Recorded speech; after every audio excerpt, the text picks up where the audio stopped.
Okay, so we are live. As always, welcome to my audience following us live and those watching on the replay.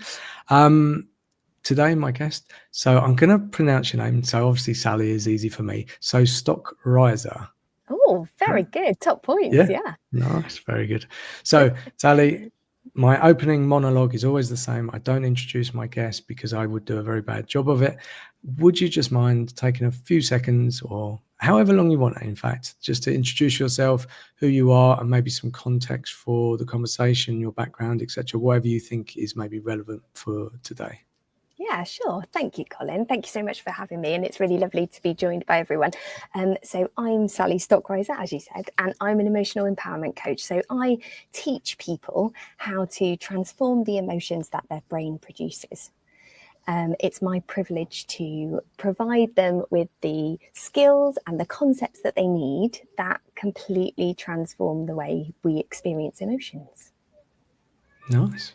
Brilliant. So we obviously spoke last week, so that's how we have these conversations. I just do a sort of not a vetting process, but it's just to make sure that I feel that the topics we could share would work on a live. And selfishly, I really want to have this conversation because there's so much into it. And I know you shared last week with me the sort of background origins of how you got into this work, and we'll come on to that in a second. But just, I think really for myself, why I'm selfishly interested in it is because emotions is one of those things that for me is kind of a bit absent in my life, and that sounds horrible, but the way that I was brought up was very good. I had a lovely childhood. Mum and dad are amazing, but everything in my life was very sort of vanilla and straight, so there was no massive sort of swings in emotions. I didn't see that in the house. Occasionally my dad lost his temper about something that was unrelated. Maybe it was a bit of stress at work. We've never really talked about it, but everything was kind of there or never really discussed, and I never saw these swings of emotions. And for the longest time I thought that was a healthy way, but the reality is, so about 7 years ago I moved to Luxembourg, and I was wrestling with a lot of changes in my life, and I ended up going to therapy, into cognitive behavioral therapy. And one of the things we talked about was like the wheel of emotion. So I mean, this is probably everything you understand, but for me, it was like you have this inner circle, which are the emotions, and then like a more detailed emotions around. And we used to we used to talk, and then she'd go, oh, well, what are you feeling? What's coming up? And I just had like three basics, like anger, sadness, and happy. And I'm still not there. I've not done the sort of deep sort of dive into it, but I'm very fascinated about what emotions are. And sometimes I ask my girlfriend, "Oh, are you angry?" And she goes, "No, I'm not angry. I'm this." And I'm like, "Oh, okay." And it's so intriguing and interesting for me to understand that. And then my world gets bigger and bigger, and I go, "Oh, okay, it can be all of this," and it doesn't need to be this plain straight line without these swings. And I actually realize now that having those swings and understanding that all those emotions that are there, and we are human, they should be expressed, not suppressed, is so much more healthier. And so I don't spend all my time focusing on it, but when I get to have a conversation about emotions, I'm so fascinated in it. And so it's more of a selfish conversation than anything else. So. I think there's so much in what you've said there, Colin. It's not at all unusual for clients to approach me and for us to have just an initial chat, or just a chat out and about with anybody who wants to talk emotions, where they are navigating a very similar experience to what you've suggested, which is essentially one that feels almost quite foreign and unknown. And I think that's really understandable because, for one thing, I'm often talking about emotional fluency and having that language to articulate ourselves. And I thought it was really interesting you mentioning sadness and anger, and because obviously those are really appropriate terms, and that's a completely fine way of describing how you're feeling. But they tend to be the terms that we used when we were children. And that doesn't mean that what you're saying is therefore somehow infantile, but more just that we were never given the opportunity after those very early years to explore and embed and understand our experience with any greater fluency often. And like my daughter Sophie, who's quite young, she's got feeling cards, and they do have, a picture of sadness and a picture of happy, and other kind of more basic emotions that you would think of in terms of what's most obvious, even when you're not necessarily paying real conscious attention. But you're right that it's amazing how, once we start paying conscious attention perhaps to the way in which we've been navigating emotions till now, which has always been in our best possible way, right? So this is absolutely not about any kind of judgment or that some people are somehow more emotionally intelligent. I feel really strongly about this. So my personal opinion is that we are all capable of emotional intelligence. It's about opportunity to educate ourselves, to understand critical concepts and to embed them. So I would offer that our language around emotions and our ability to express them is more to do with an opportunity of engaging with that, as opposed to any kind of potential challenge in your ability to. But I also recognise when I was very young, being in a household that essentially saw family success as very regulated emotion all of the time. And again, I also thought that that's what healthy looked like. What I realise now is that actually a lot of what was happening and what I learned to do was layer on top. So layer on top a kind of positive outlook, or layer on top a kind of rose-tinted spectacles to what was actually happening. But when I was doing that, what I realise now, and I don't know if you recognise this at any point in your life, Colin, is that actually once we start paying attention, those emotions are there. And actually when we're trying to contain them and contain them as best we can, that's understandable, natural, normal, because often we haven't been given an opportunity to navigate that in any other way. But it can be quite exhausting. And also it doesn't give us an opportunity for influence. And I suppose that's the critical point. It's when we're able to develop the skills to see our experience with perspective and clarity, and develop the skills that can give us that best influence and impact, that then mean we can start using emotions as this amazing resource that we have, that we can teach our brain to emotionally perform for us in a way that serves us. And I'd never really thought of emotions as kind of fuel for my life, or fuel for who I was or who I wanted to be. And I suppose it's just lovely to be here and have a conversation about emotional potential and possibility, really. Yeah, so I'd like to get into a second in terms of the origins of how you actually got to doing what you're doing, because I know we touched on it last time. But one of the things that I'm interested in, and you were just sort of saying about it, I think I've suppressed emotions, or I've ignored them, or put layers on top of them.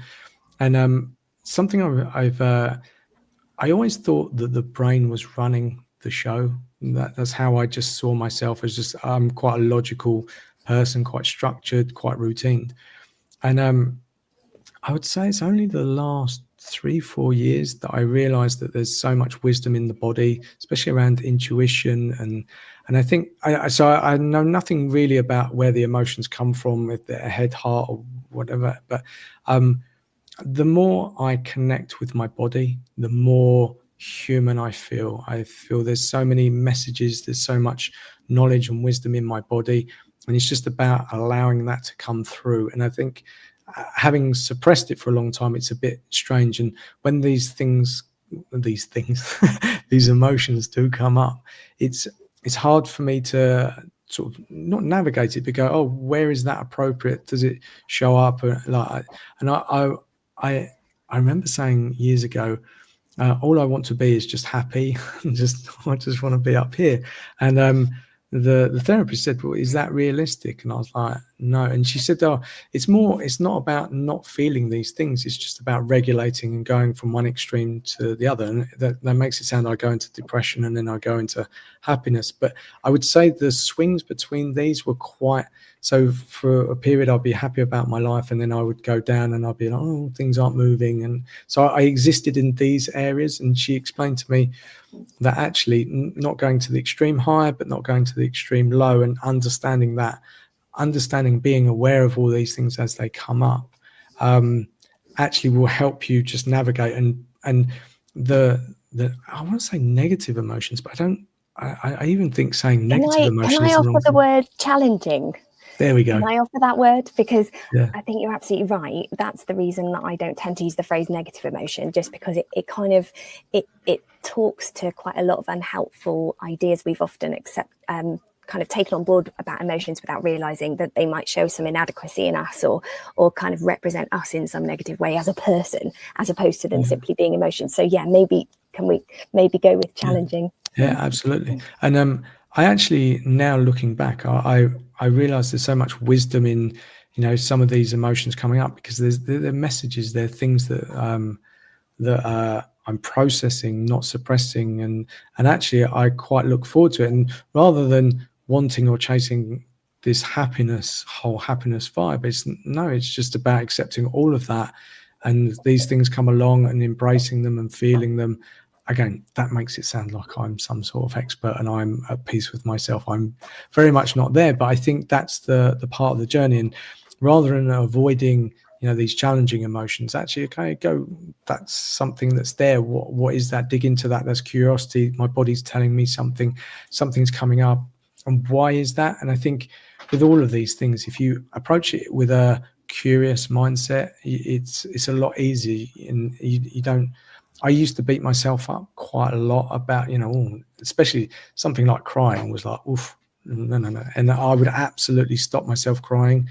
And I saw it as a weakness, etc. And now it's just like, no, okay, my body's saying I need to cry. What's that about? And that can open up a huge world of information, wisdom, and it can take us in all different directions, which I think is amazing. Yeah, and I think I remember exactly where I was when I realised for the first time that all of my emotions and all of my feelings were being produced by my brain's conscious and subconscious thinking. And I remember just being absolutely blown away by that piece of knowledge, because until that point, I'd felt that emotions were happening to me, that they were just something beyond my control that I didn't really understand, and I was just trying to contain and repress as best as possible and get through. Whereas once I realized that it was to do with the way that my brain was processing the world around me and the way that it was thinking at a conscious and subconscious level, suddenly I thought, oh my goodness, wow, what does that mean? What influence can you have on the way your brain's processing the world and thinking about it? And so what I now understand is that emotions are the way that our brain communicates to us as we navigate the world around us. We navigate the world, our brain produces emotions in response according to its conscious and subconscious thinking.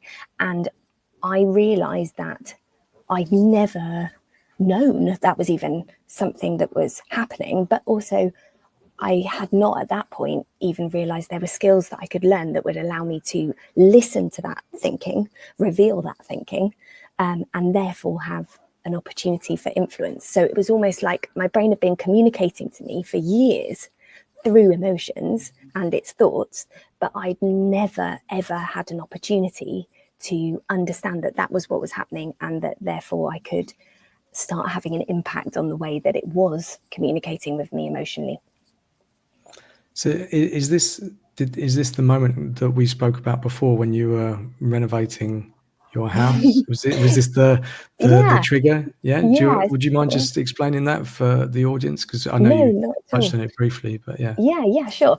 So the whole reason that I was able to learn and master the ways that I could practically apply psychological theory and neuroscience to my own experience was because I had a gap in my life where I'd taken a career break. It was the right decision for me with our young children, and I was fortunate enough to be in a position to be able to choose to do that. And my husband was traveling internationally with work at the time, so I problem solved with him the best way that I could add value at that time. And we decided it would be if I could renovate and extend our house. because if I could do that, then that would be a great thing I could do around meeting our kind of childcare needs. That it was something I personally wanted to do, but it meant I could add some extra value to what I was contributing. So to cut a long story short, I taught myself how to be a builder. So I should have said my early career was a teacher, right? So I've always been like pro education, the keeny bean that like always wants to learn. And I think two things came together at that point. One was I've always been incredibly practical. I'm a very practical person. And I like practicality. I like knowing what to do, and practical steps to take. But also, I love education, and I just believe so passionately in our ability to learn and adapt and evolve. But also, I suppose I believed in that capacity in myself as well. So, so I taught myself block work, plumbing, electrics. Every aspect of building work. I was very fortunate that I had an ex-teacher friend as well who was able to let me labour for him first of all on an extension project. So rather than this being utterly solo, I had certain people who were willing to support me with educating me, which was amazing. But then it was during that period that I was very present with my own brain all day, every day. And I thought, this is fascinating because actually I've got so much privilege in my life. I've got a partner who loves me and I'm in a secure relationship. I've got 2 healthy children, having wanted to have two children. I've got financial security. I'm making decisions about how I problem solve, how we do life. I mean, that's an incredible level of privilege. And I was just thinking, that's so fascinating because I thought that would deliver me the emotions I was looking for. I just thought that would allow me to feel capable and secure and confident. And I didn't. I felt relentlessly inadequate, anxious, quite ashamed that I wasn't earning financially at that point. Lots of emotions that didn't make sense to me and that were holding me back in ways that I could see weren't helpful. And I would have conversations with my friends when we met up, and we were all basically discussing the same thing. However we were doing life, we were basically saying, life's quite emotionally intense. Let's talk about how emotionally intense that is and support each other with it. And it was always really valuable and helpful, but it never stuck. And then I would come away and be back with my own brain. And so I just remember looking at the concrete mixer one day for, the 60th time, and just thought, if I can build a house, I wonder what's possible to build in terms of an emotional experience. I wonder what is possible. I suppose that curiosity. And yeah, that's what set me off on trying to find out what was possible, again, through that kind of practical lens, I suppose. And so where do you start with that? So obviously you're into research. I know today we find you in the library, but that's more through necessity than anything else. But you said you like to learn. So where was your first go-to? Because YouTube is always my go-to, but you can go down many sort of rabbit holes of knowledge and it can take wrong turns. So what was your first step? Where did you go? Was it books? Was it people? Or where did you go from there? Yeah, so for me it was books. So I went to books on cognitive behavioural therapy. So there's an overlap there with, I am not a cognitive behavioural therapist whatsoever. That's not my background at all. But what I did do is look into that specialist area and start learning about that from a perspective of how I could cream off what was relevant to my everyday experience. I also took a deep dive into compassion-based therapy, which I also found really interesting in terms of how we support the brain in approaching our emotional experience with compassion and the incredible impact that can have. And so it started there. And because what's wonderful about everybody's contribution to that area of discipline and theory is that there's always something new to take away from everyone. So I essentially took 18 months of diving into, what's next with that kind of, the research we would have associated when we were graduating and doing our degrees. I was just hungry to find out about theory, I suppose. But what I then did was start looking at how I could apply that to myself and my own experience. And that's when things started to happen that I never knew were possible, in terms of understanding what theory might look like for me and the practical steps that I would take to make that my reality. So I suppose one of the things that's really relevant is we see a lot of information about emotions and feelings now, which I think is really healthy and helpful. I was always really interested in how we could turn that information into transformation, what were the actual practical steps. I could see that certain things might be helpful or certain ideas might be helpful, but how could I embed those myself? And so it was when I started taking concepts and then giving myself time to practice and embed those concepts, that things started to really shift. Okay, cool. Is it okay to dig into that a bit more? Just like, was there like one big shift, or it was multiple things? Are we talking habits or routines, or just so multiple concepts, and these are the ones that now kind of make up my framework, really, that are kind of a progressive sequence of concepts that we need to embed into our brain. One of the first is learning to observe my experience with clarity and perspective.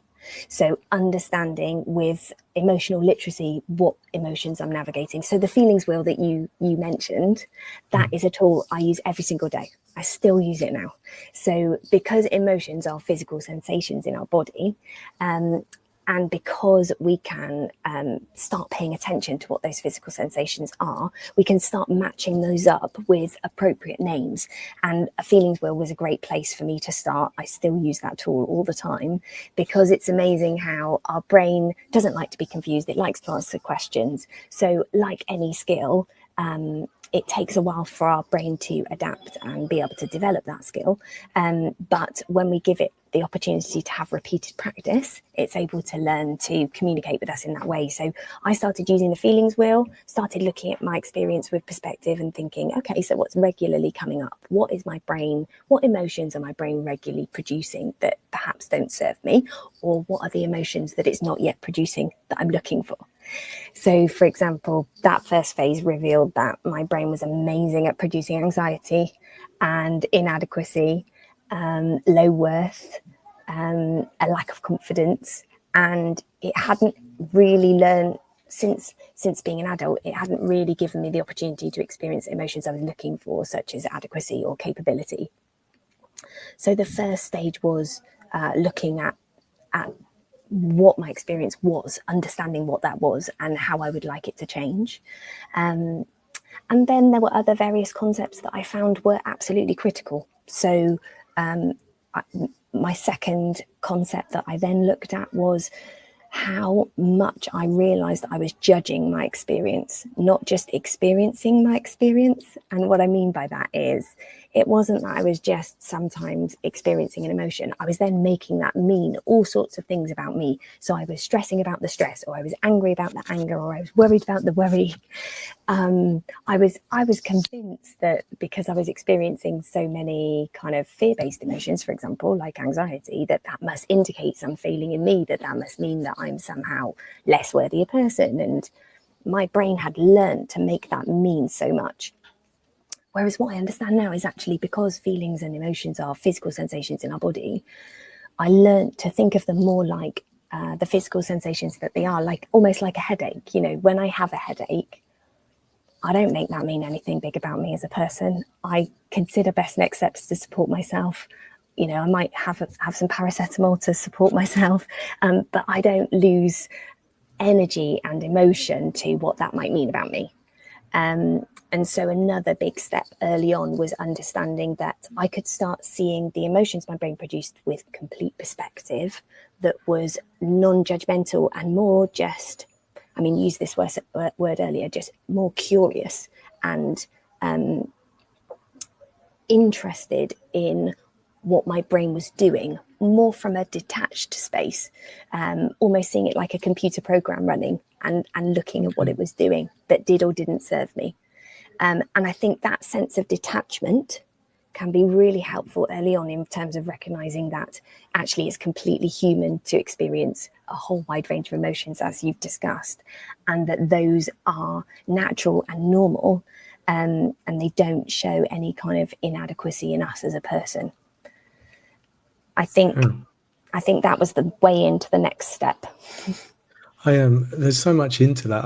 I think the thing that stands out for me is this sort of non-judgmental and curiosity side, because so I've had conversations with people, and some people say they have this, and I've come across one person that says they haven't. That voice in their head, the critic, or however you want to say it, and it's I think sometimes it can be confusing, even in my own mind, what that is and how it shows up. And and that self-judgment often is the thing that I needed to sort of be kinder to myself. And that recently I found that it's been very helpful just to change words that I'm sort of saying in my head. So if I don't know, dropped a glass or something, I was stupid, or there's generally a swear word in there, and then I would just go, oh, that's silly. And then just changing like stupid to silly is a whole, it's like night and day in terms of where my brain goes. It doesn't beat itself up. It's not looking for more examples of, oh yeah, you were stupid, etc. It just goes, oh, it's silly, and it's such a light mood, and you go, oh, yeah, it's silly. And just being kind, and that voice, and just changing, it's like, oh, okay. And then that has allowed me just to be softer with my approach and how I was thinking about things. And as immediately, I'm kinder to myself, I'm kinder to others. And now I'm not a tyrant, but I have kids, and I found that a while ago I went through a divorce, and I was being quite hard on myself because of this divorce. And one of the things I was very conscious of was the kids, and I wanted them to be well and stuff like that. And at the same time, I was trying to create this business. There was a lot of stress, financial stress, and I thought I was acting very calmly about all of this and being quite reserved. Then what I was finding is I was having a thought in my head, and then and it would almost trace back to something earlier in the day and go, oh, that was terrible, you didn't handle that very well, or oh, this is a problem.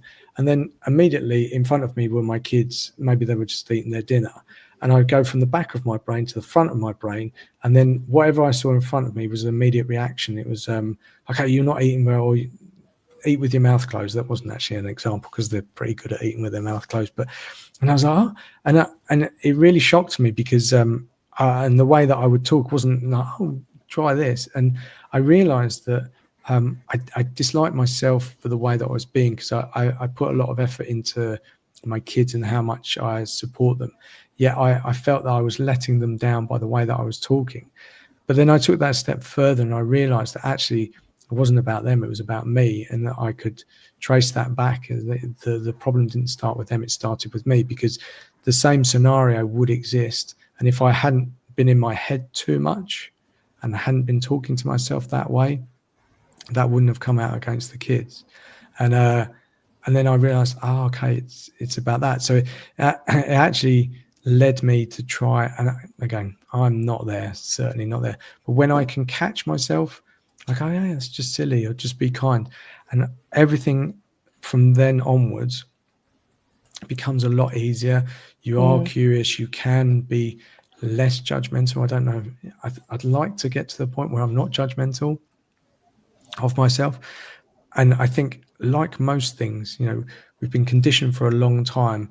You don't just go to the gym once and you're He-Man. You have to keep working at that and keep showing up, and that can be very enjoyable. You can make it fun, and it's amazing when I catch myself and find that, oh yeah, okay, like this is like how I can progress so easily through life by not judging myself. That doesn't mean I don't care. I can actually show up so much better just by changing one word of how I spoke to myself in my head.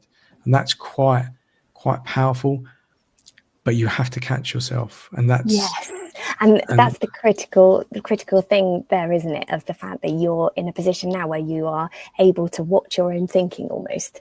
And I often say to my clients, it's often just having that awareness without any judgment, and then just considering whether that thought is serving you.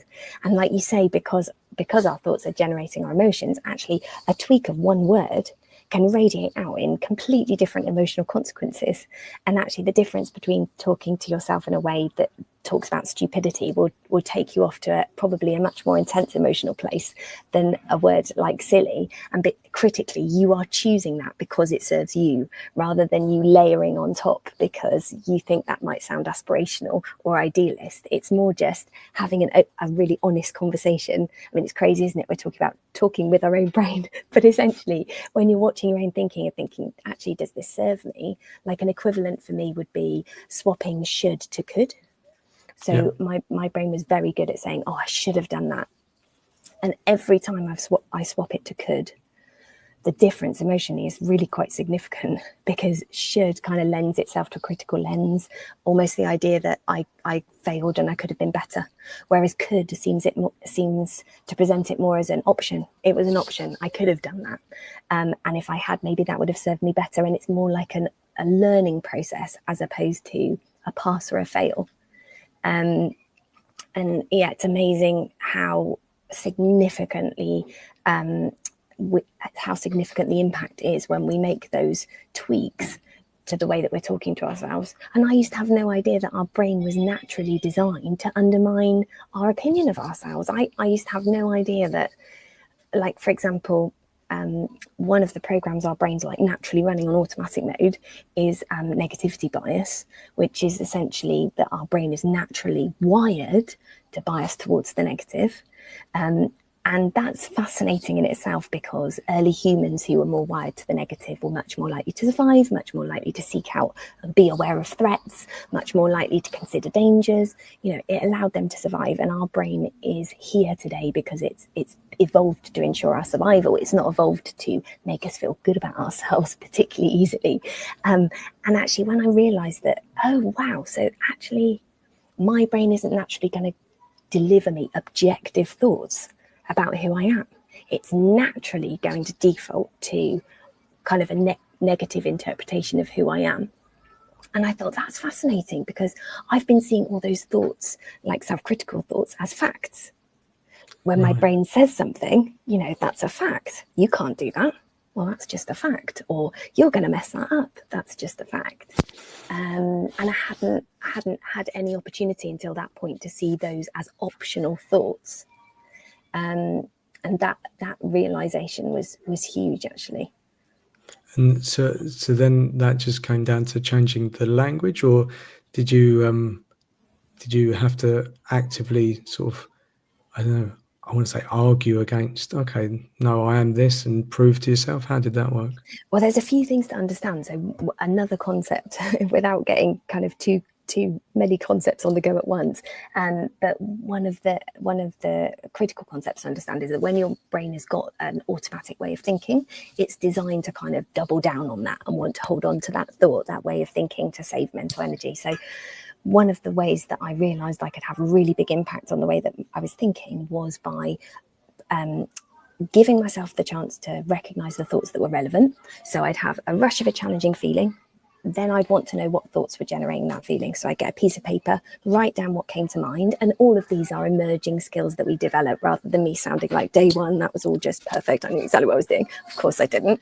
I was experimenting. But essentially, I got myself my piece of paper. I wrote down thoughts that seemed to be relevant, the ones that I could notice and pay attention to.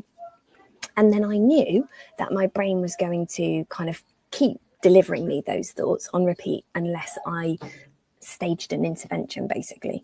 And what I found is that when our brain feels listened to, as long as we've kind of had the opportunity to recognize the thoughts that it's producing, it's possible to have real influence and impact on the way that we think. If we want to change that to get the emotional benefit, we just have to do it with two things in mind. It has to be gentle, and it has to adapt our current way of thinking. So what I've found is, rather than layering on top a thought that might be helpful, it's much more beneficial to adapt a thought that we've already got. So, for example, I might have a thought that I realise that is, I'll get it all wrong. And when I realise I've got a thought, I'll get it all wrong, the best thing that I realise I can do is to adapt that thought very gently to move it to a place that's more supportive and more emotionally helpful. So a small, gentle tweak might be, I realise that I keep thinking I'll get it all wrong. So that bit of perspective. And the next little nudge might be I'm realising that I will get it all wrong is just an optional thought. So kind of starting to see it with a bit of perspective. Or one day I might not think that I'll get it all wrong. So like lots of really little gentle nudges rather than big aspirational thoughts that I'm trying to get to straight away. And when I started giving myself those nudges, Yeah, I'm just thinking that means a lot to me, because there's a lot of people out there that sort of say, "Oh, positive thinking," or just think about it and it is going to happen. Lots of affirmations and stuff. And I've been in that world. I've written affirmations. I've said them over and over in the mirror and stuff like that. But what happens is this huge leap from where you are to up here, and this big delta in between is just like, I don't recognize that. And then it becomes this, I don't know, ball of energy that you're going, oh, I'm struggling and this disconnect, and you're off on a tangent. So when you were saying that, I was like, oh yeah, that's just nice. It's just, you're just nudging it almost from behind just to take a little bit of a different direction. So I'm thinking about, I've seen oftentimes about, they say, is it thoughts that fire together? Yeah, it's the neurons, and how you can create different pathways. And I was thinking, oh, okay, yeah, you're just changing the direction of the thought pattern of where you're going to. But that's not a break it, shove it in there. It's okay, let's just go this way. Is that how it works? Yes, absolutely. Cool. And the reason that is the key, the secret to kind of thought intervention that's sustainable, is because that's the way our brain best responds. It likes to do small steps of little change, and it's really easy for us to underestimate the impact of that. So I often think of thought intervention as being like the analogy of a long haul aeroplane flight. So if the pilot changed the degree of the journey where the flight was going to by just 1 degree, it would be so easy for everyone on that flight to think that intervention was irrelevant or lacked purpose or was insignificant. But actually that flight would end up going to a completely different destination over time than before the intervention. And it's the same with thought support and thought intervention. It's really easy to underestimate the power that small gentle steps in changing the way in which we're thinking about things can have huge emotional impact. Yeah, it's that's so aligned to many things in my life. I've had this conversation about habits on my lives before, and I think we live in a world where everyone wants this transformational change overnight. They click their fingers, they wake up, and that they're miraculously this different person. And I see a lot of this, especially when it comes down to New Year's resolutions. People go, yeah, I'm going to smash the gym every single day. They might get to day 10. They might even get through January. But the reality is it's such a big shift. It's so the other way than the way that they run their life. And it's so disruptive that they cannot complete it. So, and then they fail. If I say fail, don't like the word fail necessarily. It wasn't the outcome they were expecting. Their expectations, yeah. And then they sort of go almost the other way. So maybe they end up putting on weight or not going to the gym or just doing less exercise than they originally started. And even in my own life, and again, I think it's very easy to live in this social media world where you see all these perfect people and you judge against that. But everything is about yourself in terms of how you can progress. And so I worked with this lady years ago, and she was an advocate of it was called the Tiny Habits, I think, Tiny Habits, and it was pioneered by a guy in the US, I think. And it was just so she was saying, you don't even need to exercise the first day. The first step would be just getting your yoga mat out, just getting it out. You don't need to exercise. But then the next day, get it out again, or leave it out and then get your shoes out. And then slowly you build up. And that's it. It seems frustrating, or it seems like you're not actually making progress. But if you can track back after a year all those compounding parts that you've built up, and they haven't broken you, they just build up, and you can do it in a fun, exciting way. You might think, oh, well, I haven't done the exercise. And again, I guess that's the language that we have to be kind to ourselves on, but just keep going. And then you go, okay, I'm going to start with 1 minute of yoga. Okay, now it's going to be 2 minutes. And that's the thing. After a month, if you're just doing those tiny habits, yeah, you're doing yoga, and you go, okay, I've gone from 0 to doing yoga.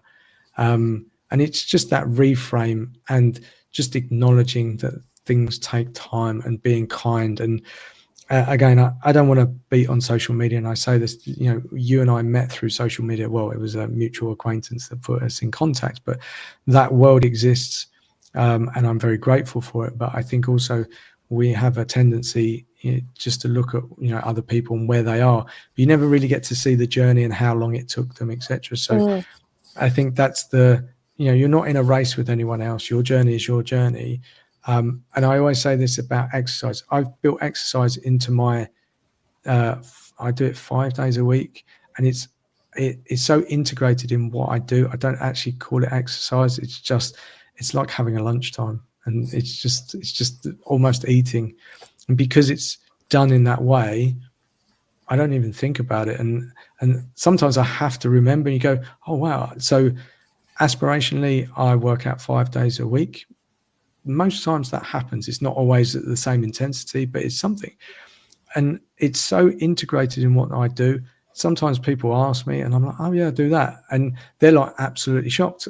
But for me, it's 0. Like, it's just, yeah, that's what I do. It's like waking up in the morning. And that has come through just building that into a habit. And that habit takes time and the smallest steps that you can do to get there. So a lot of words, but yeah, I think hopefully. No, I think it's amazing to have seen how that's played out for you as well. I think another thing that's really interesting as part of this conversation is we were talking about at the beginning, weren't we, about how natural and normal it is for us to often emotionally suppress or to have been kind of conditioned to do that. And one of the things I didn't realise at all before I learned what I know now is that our emotions are there to fuel our behavioural actions. They're there to influence our behaviours.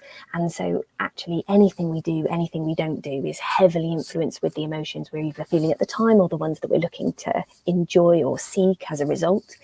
And so that's why it's so useful and powerful having conversations like this, because I think quite often people set themselves up for a very disempowering experience because they haven't yet had the opportunity to recognise the impact that their emotions have on their behaviours. And if we take that to the New Year's resolution example, somebody's got the best of intentions in executing that, I have no doubt. And the commitment that people can put into New Year's resolutions is amazing. And if that works for people, then that's absolutely wonderful. It's just that if your brain isn't on board and it isn't producing the emotions that will fuel that behaviour, you're kind of fighting your own brain as you go.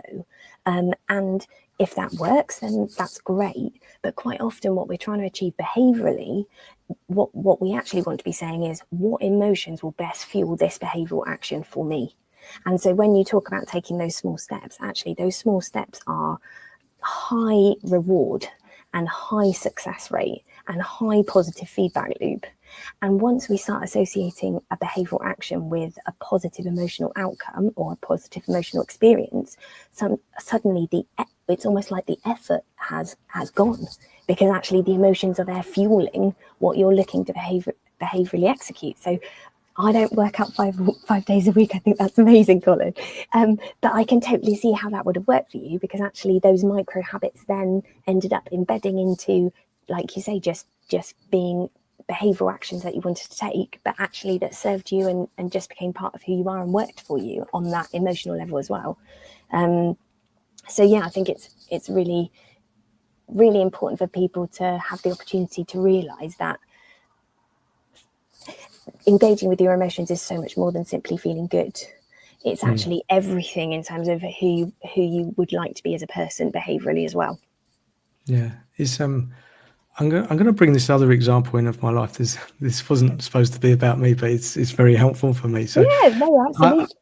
So I'm going to contrast my persona of a guy that works out 5 days a week to someone that has a ability to destroy a whole packet of Maltesers. So for those of you who don't know Maltesers, these are these lovely little treats, honeycomb surrounded by chocolate, and I am pretty much addicted to it. And I have this thing where I can destroy a whole packet of that, just eat them. And at the end of that, I feel terrible about myself. I've beat myself up. I will probably feel sick, won't be sick. And what happens is I go, oh, I can't do that. And then I go to the extreme and I go, oh, I won't eat Maltesers. And then I'm hard on myself and I go, oh, that's just ridiculous. And then I will try and ban those from my life. I won't buy them, won't have them. But I recently have, so my girlfriend's very good at sort of, if I say self-control, it's not even that, but just awareness of what she eats and how she eats and how that fuels her body, what she needs and what she doesn't. And through that, I've kind of tried to apply that into my own life. When I think about Maltesers, what I actually realize is that the first couple, they give me this feeling, there's this sensation of the eating, the texture in my mouth, the spike in my brain or whatever it is. And that only really happens within the first few. And what I'm currently seeking after that is that same feeling, that same emotion, or that same high or whatever it is. But the more I have, the less it goes away. And then I go into this unconscious eating. I just put more in my mouth and everything goes away. So I'm trying to break it down to understand. For the last 2 nights, I've had about 4 or 5 Maltesers. And then I'm like, oh, that feels good. And then I just give a little pause. And then I was like, yeah, no, I got what I needed. And then I go, okay. And I was able to put the clip on the bag, which honestly feels like a Mount Everest of things there. Yeah, and I was just like, completely. yeah. And but I realized it wasn't the chocolate I was after. It was the experience or the emotion that I was getting from it. And the actual eating itself may come from it.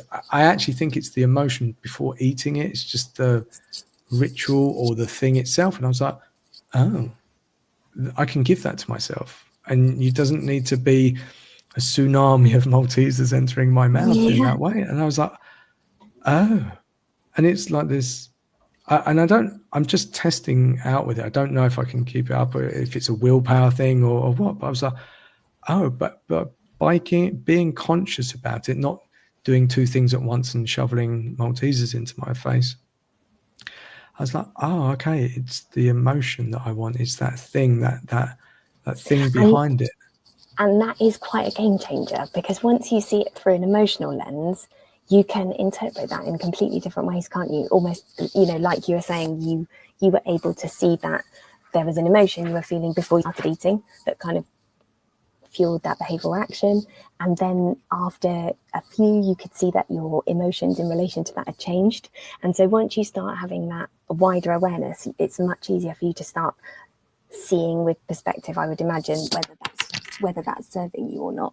And what I always say to the people I support is it's recognizing that actually the emotion that you are looking for when you're doing a behavioral action that doesn't serve you, one of the things that can be really helpful is recognizing that isn't your only option for experiencing that emotion, and that actually that emotion is available to you in other ways in your life that does serve you. And so it can be quite helpful to allow our brain to recognize that there's full emotional opportunity. We can just find ways that work for us and serve us. And yeah, like you say, it's amazing how once we start paying attention, the impact that we can have. But I find as well, Colin, one thing that I find really useful, just in case it's useful for you, is giving my brain the chance to write things down after they've happened. So quite often, I'll leave myself a voicemail or something like that, and I'll say, Sally, this is for you. So talking to myself. Because a lot of what I do is about building the best possible relationship with yourself, to be your own best friend, your best support, self-support. So I'll leave myself a little message and say, hi Sal, this is for you. You've just done X, and actually, although you thought it was going to feel great, it didn't in the end. And so I'm just leaving you this message that you can play it back at any point if you want to. And it's not about, like you say, it's not about judgment. Obviously, it's nobody else's business how many multi-users you eat.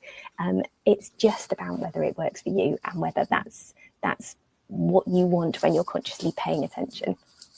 Yeah, yeah. It's I think there's a couple of parts in that. So I think this voice and the way that you send yourself a memo, and that's lovely. But it's the way that you do it. It's in that non-judgmental approach, and I think that's, for me, that's hugely powerful because yeah, you're being a friend to yourself, and I think that really, it's almost like this continual loop of, okay, yeah, I'm supporting myself, but in a friendly way, and you're explaining stuff, not sort of beating yourself up. So that definitely works.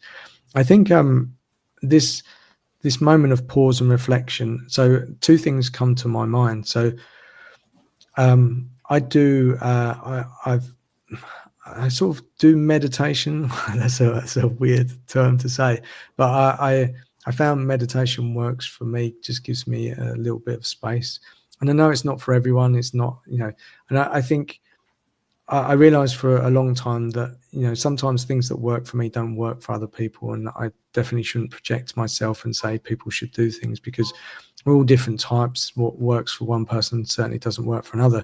But I've realized what this channel actually can be about is that I can just share ideas and tools and things that people can try and like and dislike or whatever.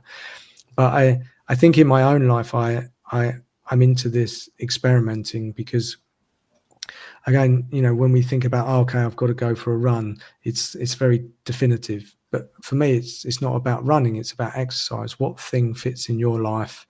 What can you do to bring a healthy thing for you, and how that works? So it's about trying with it, experimenting. If meditation's not your thing, absolutely fine.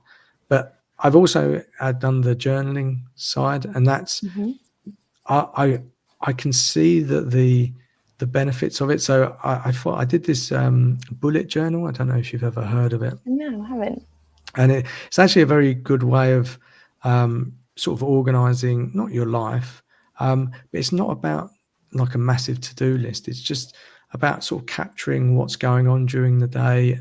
The only problem that I found with that is that if you're out and about, you don't have your pen and paper with you. You've always got to kind of have that, and you want to capture everything. And if you're not careful, your whole day is based around capturing like your thoughts and feelings, and it's very useful. And you do like a weekly just review, and it's massively eye-opening when you sort of go through your week and you go, oh Jesus, I had this massive like negative thought about this thing, and it was like, oh okay, and then it went, and you go, oh, this was like a real blockage in the system. Oh yeah, in about 20 minutes it went away. It's a real beautiful window into all these things that show up, and you get to look at it. And again, if you can do it with curiosity rather than judgment, it's like, oh okay. Because I think we have this, like you say, almost biased, how we think reality is happening, where we spend our time, what we're doing. And we know in the moment, and, we have a thought, but that thought can just disappear if you can capture it in some way. But the problem is, I think for me with the journaling, is just that became all consuming, and I wasn't doing anything else other than trying to almost capturing thoughts about capturing thoughts and it was just a bit like, so it became a bit of heavy lifting.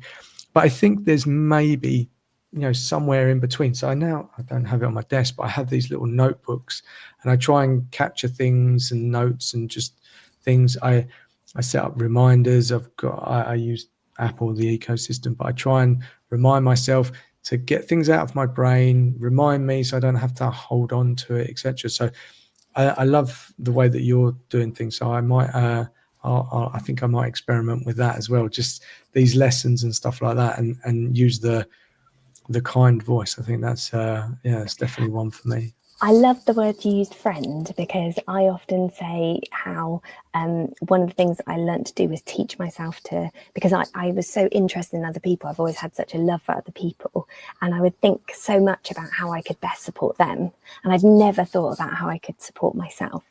And I often think about how you'd sit down next to your friend, wouldn't you? And they might tell you their situation, their emotional experience, and your brain just finds words that are supportive, probably, and compassionate, right? And your brain's like, oh, I know what to say here. And so what I needed to do was teach myself to sit down next to myself on the bench and talk to myself in that way. And that again was nudge, nudge, nudge, nudge, nudge, nudge, nudge. It's not that I woke up the next day suddenly completely compassionate. My brain needed support, right? And I needed to take repeated opportunity to practice.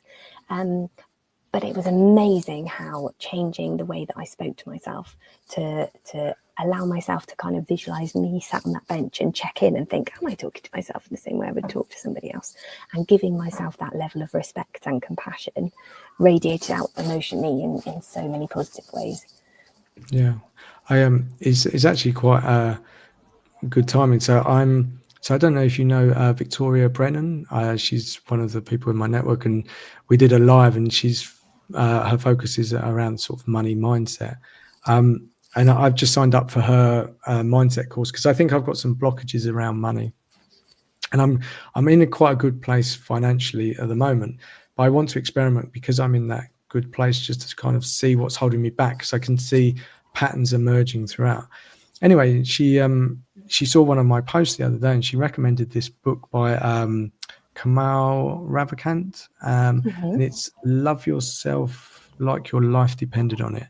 Now, I bought the audio book because I'm a slow reader, like I mentioned to you earlier, and I listened to it, and it's just about saying I love myself, and that's the concept of it. And she recommended it, and I was like, oh, okay, and I've listened to it, and I'm like, oh, I haven't been able to implement it fully, but I start to, and I'm like, oh yeah. And it's amazing when you just say those words to yourself, and like there's some guidance on how to do it, and I was like, oh yeah, like it's like this big warm blanket of I love myself, because we don't say that. We say I love you to other people and express it exactly as you said. And I'm much more comfortable with who I am. I think I had a misconception of who I was growing up, etc., and background, etc. And I said to someone the other day, I'm very happy who I am. I wouldn't want to be anyone else, but I still believe there's lots of room there to love myself, and that doesn't mean that I'm going to be this arrogant person that's like, oh yeah. And I think sometimes we can think that's the case, and so we stop saying or being kind to ourselves because we're going to get a big head or it's going to be out of proportion. But I've tried it a few times, just caught myself. I haven't integrated it in, and trying slowly. But amazing what those words can do for you. So I'm interested to see where it's going, because just saying those words, and when you feel good about yourself, again, it radiates out. Like people see it, people feel it. Like I gave this example. I was like, they sort of said test it out in the book, and I was like, oh yeah, I love myself. And it was a bit weird, and I want to say a bit woo woo, but I was running a bit late for picking my kids up from school. I'm conscious of the time because I know you've actually got to pick your kids up as well. But I was like, oh yeah, I love myself. And I looked at the lights coming up, and I was like, because I thought I was going to be late, change to green. They all changed to green. And it was just this simple thing. And I was like, oh, and so I think I'll try and end on that point. And I know we can absolutely explore so much more. So you're definitely coming back for a round two when it works for you. But this whole point of being kind to yourself, the words that we say to ourselves, looking internally, it radiates to other people. And we often look to help other people, but if we help ourselves first, and that doesn't mean we need to be egocentrical or deem ourselves selfish. It will help other people much more if you start with yourself. And it can be as well as, can't it? Like you say, yes. It can be as well as, Yeah. And like you say, when you are in your best place to support yourself, you find you have so much more patience, so much more compassion, so much more emotional energy for other people rather than it actually taking away from them. Like you say, it's nothing about a sense of superiority or increased worth or anything. It's simply just when we're emotionally topped up, that I think that radiates out for everyone. Yeah, absolutely agree. So, conscious not to take any more of your time, but for today, anyone that's listening to this that needs to find you, where is the best place to find you, Sally? Oh, thank you. Well, I hang out on LinkedIn as well, so they can definitely find me on LinkedIn. I share content from a place of support there. Feel free to message me. That would be lovely. I've got a website, coachingillumination.com, where they can sign up for free support or find out more. But yes, I'm always here and my inbox is always open if anyone ever wants to ask anything.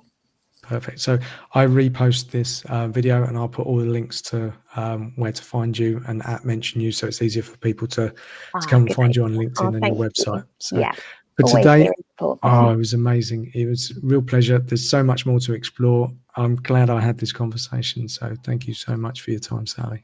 Me too. Absolute privilege. Thanks, Colin. All right. Take care, Sally. Take care. Bye.